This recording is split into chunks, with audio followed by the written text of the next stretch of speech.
Welcome to this explainer. Today, we're going to untangle how the modern world was shaped by a messy, deeply interconnected web of historical forces. We're talking about an era of massive global upheaval, a time when massive empires fell and brand new nations rose up.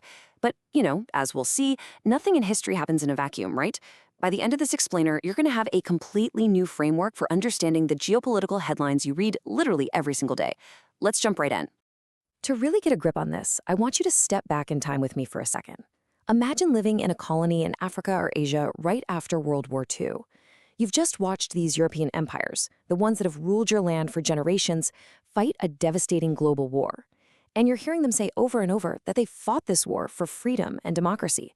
So naturally, you look around and wonder, well, why don't those ideas apply to us? That massive tension leads us to a huge historical question. Was decolonization driven from below by the colonized people themselves? Or was it driven from above, simply because the empires were way too weak to hold on? Section 1. A collision of forces. The end of the either-or myth. So on one side, we have this unstoppable grassroots nationalism. We're talking about colonized peoples actively organizing massive protests, rebellions, and strikes, led by brilliant, inspiring figures like Gandhi, Ho Chi Minh, and Nelson Mandela. But on the flip side, we have the undeniable reality of top-down collapse. Britain and France were just completely exhausted by war. Their cities were bombed out, their economies were on the brink, and frankly, maintaining a sprawling global empire had become incredibly expensive. It was an absolute logistical nightmare. So who actually caused the empires to fall? Well, the answer is yes. Decolonization just wasn't an either-or situation. It happened because both of these massive forces crashed into each other at the exact same time. It's what we like to call the yes and reality of history. The empires were weakening from above, yes, and at the exact same moment, the demand for absolute freedom was surging from below. It was a total perfect storm. Section 2. The Bipolar World Order. Enter the global wildcard. A bipolar world. Now, the Cold War wasn't just some isolated, distant conflict between the United States and the Soviet Union. It was a global reality. This meant that newly independent nations, fresh out of colonial rule, suddenly found themselves caught right in the middle of a world where power was heavily concentrated around two competing superpowers. It was a global tug-of-war. We're dealing with two completely different global systems here. Capitalism and communism. And for a moment, we really have to view these two systems neutrally, recognizing them simply as the era's massive ideological gravity wells. They competed fiercely for global influence, but instead of fighting each other directly, which would have been disastrous, they used proxy wars, ideology, military aid, and technological alliances. Imagine trying to build a brand new country from scratch and suddenly these two gigantic global forces show up at your door, offering tons of aid but expecting total loyalty in return. As you can guess, this created a really messy reality on the ground. Some newly independent nations just took sides, fully aligning with one superpower. But a lot of others tried to dodge this rivalry entirely, just completely avoiding choosing sides. And then a third group attempted a really delicate balancing act, accepting aid from one side while resisting total domination from both. Unfortunately, in so many cases, this superpower competition actually just intensified the local conflicts already happening within these new nations. Which brings us to Section 3, the reality of independence.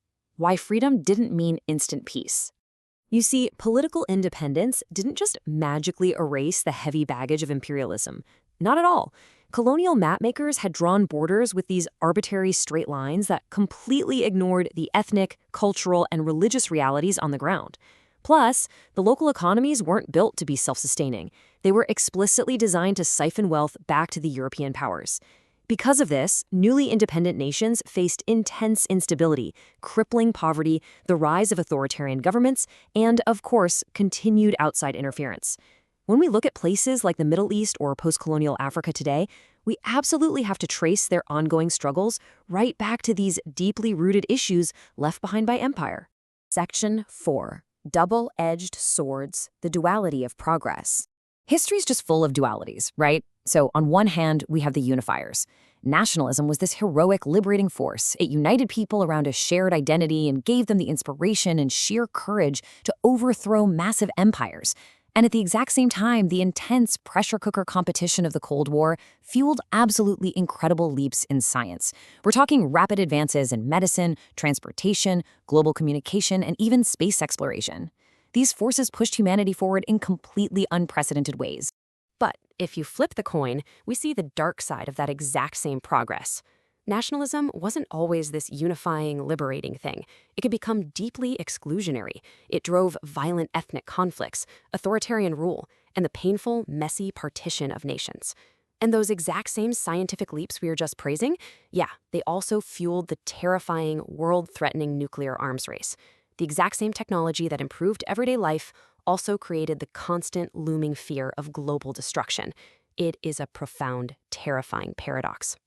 Ultimately, though, historical systems, no matter how deeply entrenched they might seem, are never permanent. For decades, this bipolar dynamic shaped literally everything on Earth. But as we track through the late 20th century, look at what happens. Mounting economic problems start crushing the Soviet Union. Powerful reform movements rise up from within. The unstoppable pressures of increasing globalization just begin to crack the system wide open. And eventually, the Soviet system collapses entirely, bringing this massive bipolar era to a close. Section 5. The Historian's Lens, Making Sense of the Mess. I absolutely love this quote. History is rarely explained by one single cause. Instead, it's usually the result of multiple forces interacting at the same time. What you should really take away from this is that true historical causation means historians aren't just asking what happened, they're asking why did it happen and whose actions mattered most. It requires us to weigh the evidence carefully and accept that change is wonderfully messy, deeply complicated, and intensely multi-layered. Which brings us right back to the world we live in today. All of these forces, the collapse of empires, the Cold War proxy battles, the arbitrary borders, the fierce nationalism, they didn't just vanish into thin air. They shaped the very ground we walk on. So the next time you see a geopolitical crisis pop up on the news, I want to leave you with this provocative question. Look closely at that modern conflict. Which of these invisible historical forces, the ghosts of colonial mapmaking, the lingering shadows of the Cold War, or the double-edged sword of nationalism, is actually pulling the strings? Thanks so much for joining me on this explainer. Keep asking the big questions, and I'll see you next time.